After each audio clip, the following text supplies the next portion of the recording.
been forgotten and totally allowed to disappear from the world.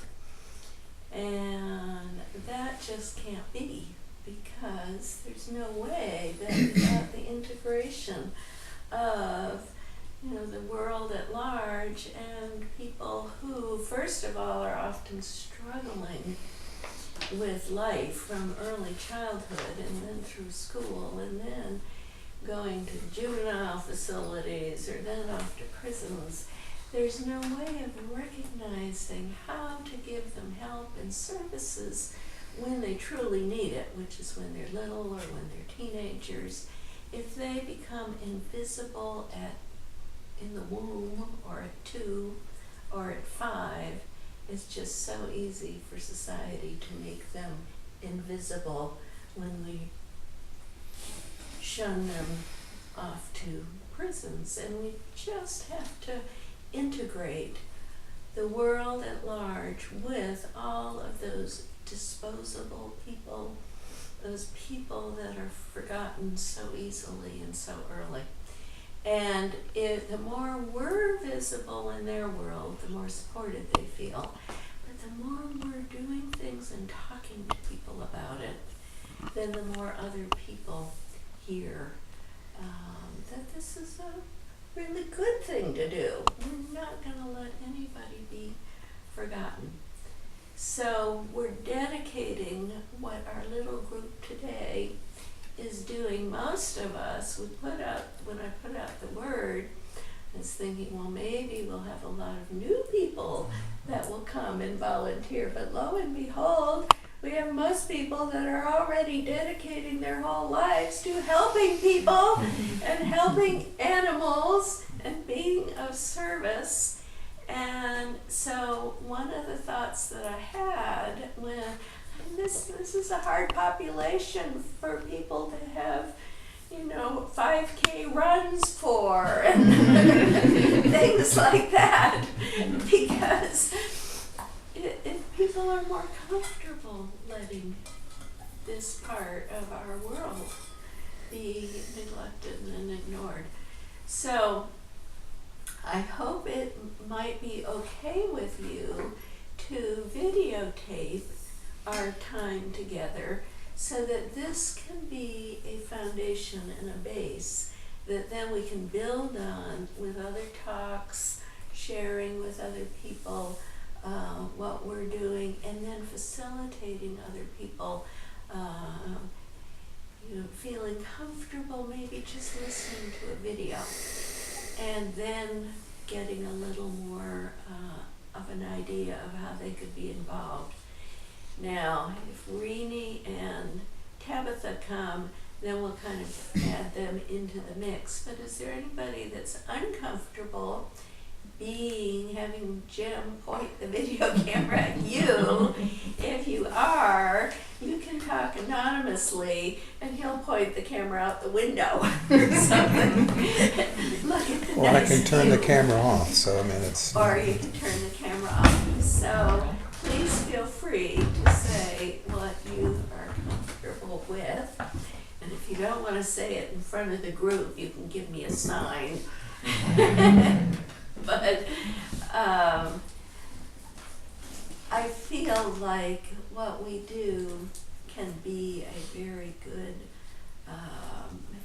intro to people that haven't even ever thought of what goes on in a prison or what gets people to prison, which starts with children and their families, and then children who can't make it in school, and then teenagers who don't have support, or people that are oftentimes incredibly stressed or abused, or have illnesses of various kinds, or head injuries, or addiction disorders.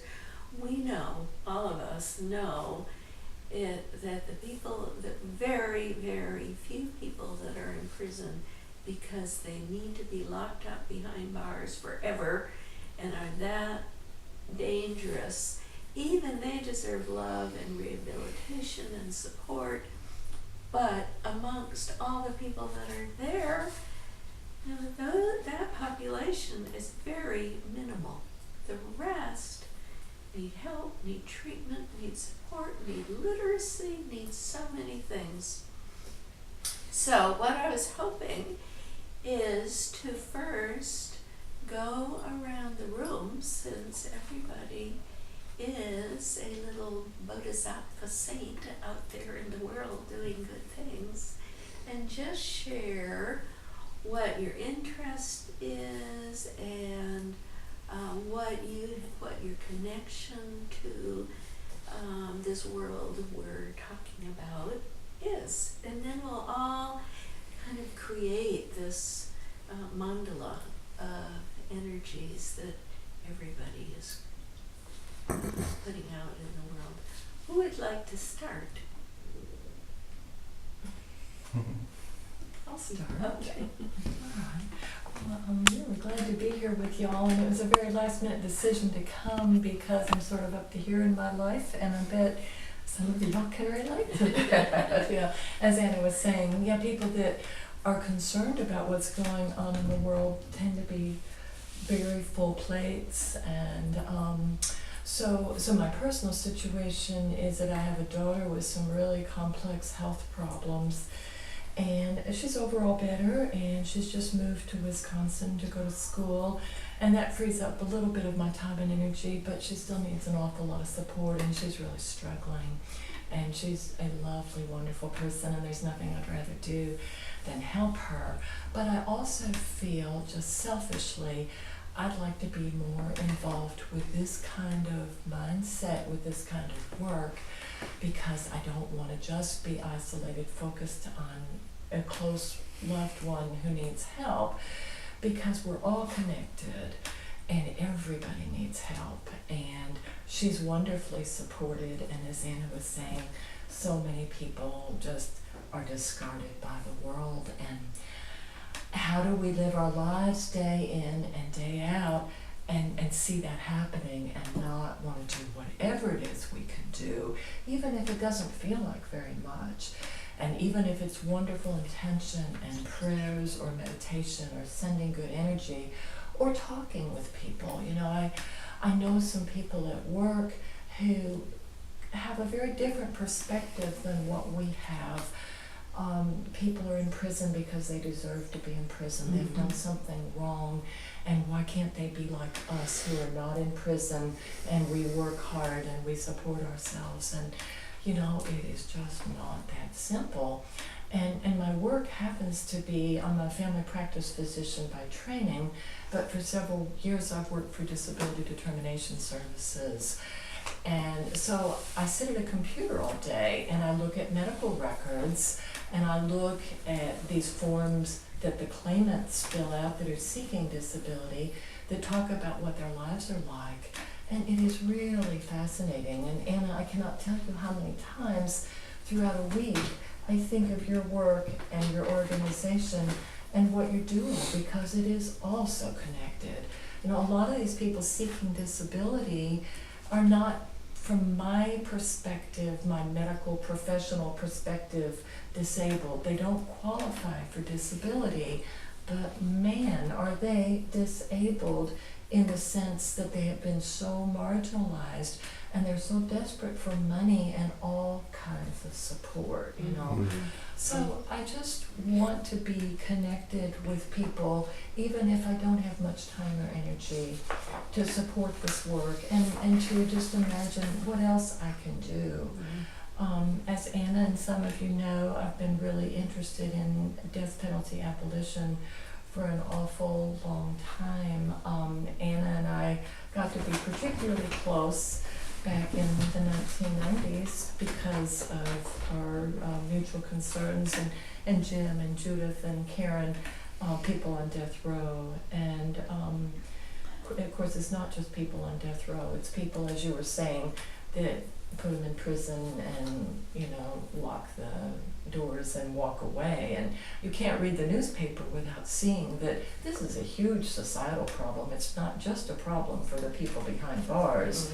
It's a problem for us in terms of our moral conscience and our economic situation and our personal safety. I mean, we're just making things worse by the way we're approaching the justice system.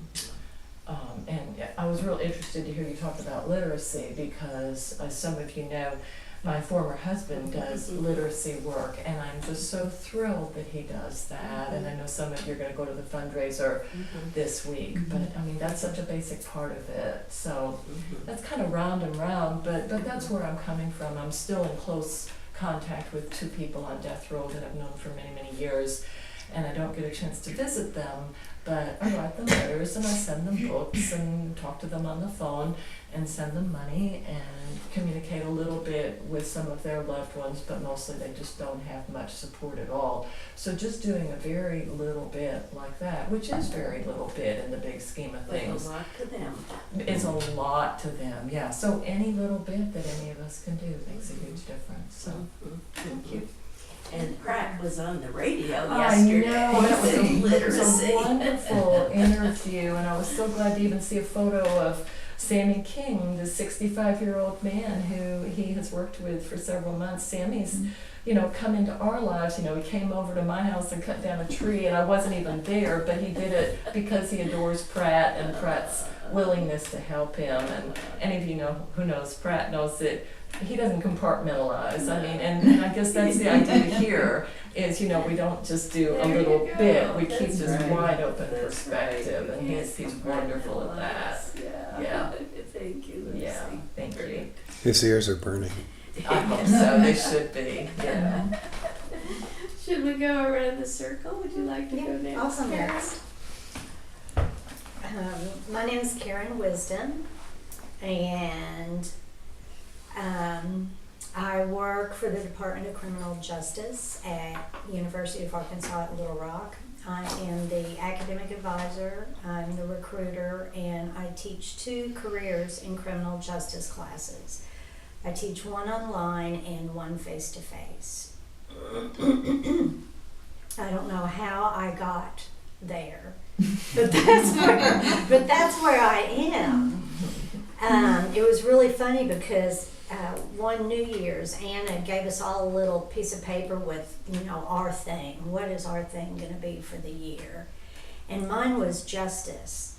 And this was the year before I got the job with criminal justice, and I thought, justice? Justice. I scratched my head. I couldn't figure that one out.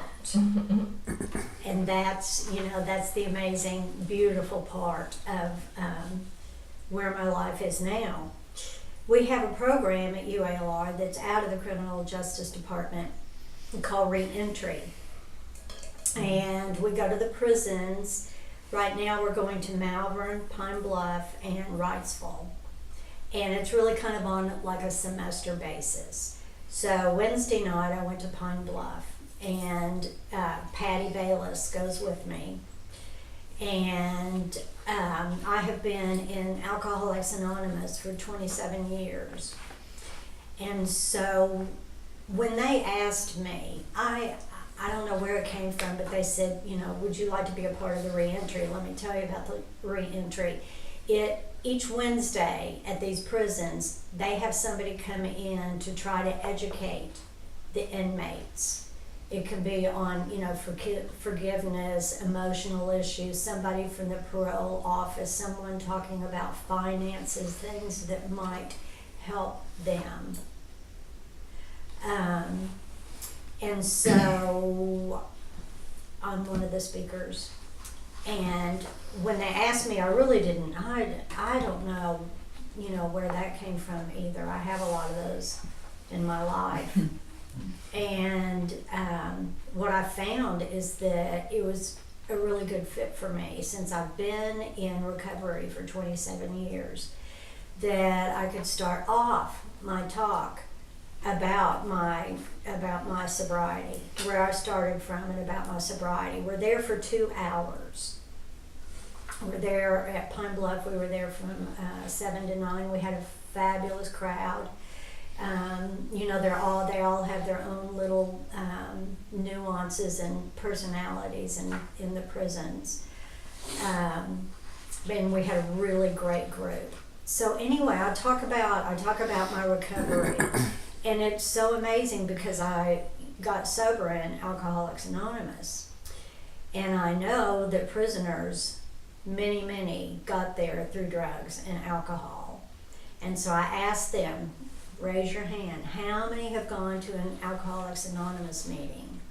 Well, hardly any of them, and they've been in prison forever and ever. Now, the old timers remember when they used to have AA meetings in the prisons, and that is just, you know, not so anymore. I don't know 100% all about that, but I would like to know more about it because I've heard that they have a couple of meetings, you know, somewhere, but I'm not real clear on exactly what the rules are, what the policy is, because understood that it was because in the 12 steps it says God as we understand him, and that they took the meetings out, and that is just a shame. That is For a that shame. reason, yes, that's the ADC. And that is the ADC. And by the way, my boss in the Department of Criminal Justice is Dr. Mary Parker, and she's been on the Board of Corrections for 17, 18 years, and she's my direct boss. And when you go into the prisons, her picture's right there with BB. It used to be with Jim Guy Tucker, you know, she goes way back, and it's just very interesting, you know. She's very private, and I'm very private, and so we don't really mix with our politics. And, you know, that works out for both of us. So, excuse me, are you saying the reason there's no 12-step program in the prisons to speak of is because of the policy of the ADC? Of religion. Of religion, because it says in the 12 steps, God as we understand him, sought through prayer and meditation, and God as we understand him. Now, I'm not sure exactly what the policy is, but they're not getting any kind of support. They've got a program in prisons, SAT something or another. SATP. SATP. Mm-hmm. That's Can you elaborate on what those initials are? Substance Abuse Treatment Program. Thank you. But anyway, I don't know anything about that. I'm not going to say anything about that. But AA has helped a lot of people. And I know that my ex-husband, he's deceased now, but he had some religious issues growing up, and he just, you know, he could not get AA. It's not for everyone. But I'll tell you, I mean, it would really be a beautiful thing. One of the other things that I would like to do is start going to the women's prisons. And we have a couple of new professors in criminal justice that also want to go to the women's prisons, and so I'm looking forward to that. That would, you know, really be great. And I've been going to the Buddhist Center for probably 16 years or so, and so I've known Anna, and that's how I know a lot of people here. Sorry if you want to stay anonymous. Too bad. And so anyway, life is very good. Like Lucy said, life is very busy. And that's just, you know, that's just okay with me. I've already gone to Zumba this morning and drinking my coffee and enjoying this wonderful, beautiful place. And is that about it? That's great. And some of you are dropping seeds that are good to talk about